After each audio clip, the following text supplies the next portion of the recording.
అరుణాచల మహత్యం 22వ అధ్యాయం ప్రారంభం. మార్కండేయుణ్ణి చూసి నందీశ్వరుడు ఈ విధంగా చెప్పసాగాడు. నేనే ప్రభువును, సమర్థుడను అనే గర్వంతో మోహపరవశులైన బ్రహ్మ విష్ణువులకు పరస్పర స్పర్ధ చేత కలహం పుట్టింది. రజోగుణం పెచ్చుమీరి బ్రహ్మ యొక్క ఎరుపు రంగు నలుపునకు మారినది. బ్రహ్మ విష్ణుమూర్తిని చూసి, ఓ విష్ణు, నీకు ఎందుకు ఈ గర్వము? కేవలం నాకు తండ్రివైనంత మాత్రమున నాకంటే అధికుడవు ఎలా అవుతావు? నేను సకల లోకములకు పితామహుడను. నీ నుండే పుట్టిన మధుకైటబలు అను రాక్షసులను సంహరించి దైత్యారి అని బిరుదు పొంది పొంగిపోవటం హాస్యాస్పదం కాదా?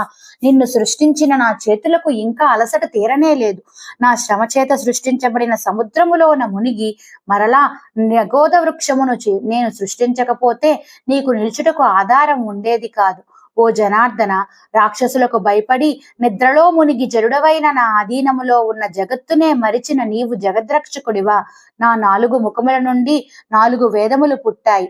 నా భార్య సరస్వతి చైతన్య స్వరూపిణి, జ్ఞాన స్వరూపిణి. నా చేతనే కదా ఈ స్థావర జంగమాతమైన ఈ సృష్టి అంతా జరపబడుతున్నది.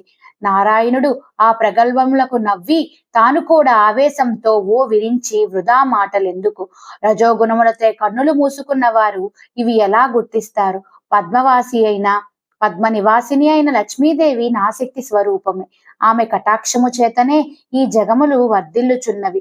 ఏమి నీ అవివేకము అని విష్ణుమూర్తి తనను తాను పొగుడుకున్నాడు.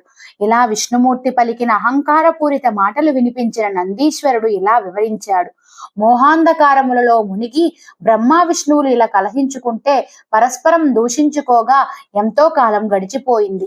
సూర్యచంద్రులు ప్రకాశించలేదు. నక్షత్ర గ్రహ తారకలు కాంతిని కోల్పోయాయి.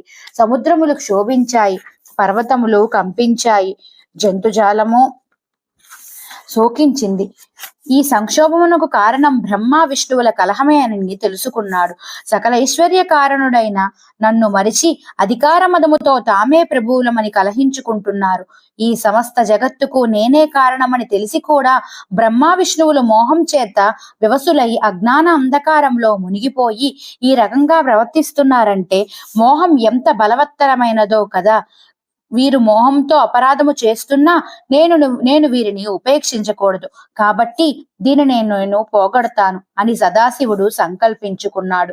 పరమశివుని సహజ సిద్ధమైన కరుణ ఎంత ఉత్తమమైనది! శివుని కరుణ వలన విష్ణువు బ్రహ్మ మోహము నుండి విముక్తి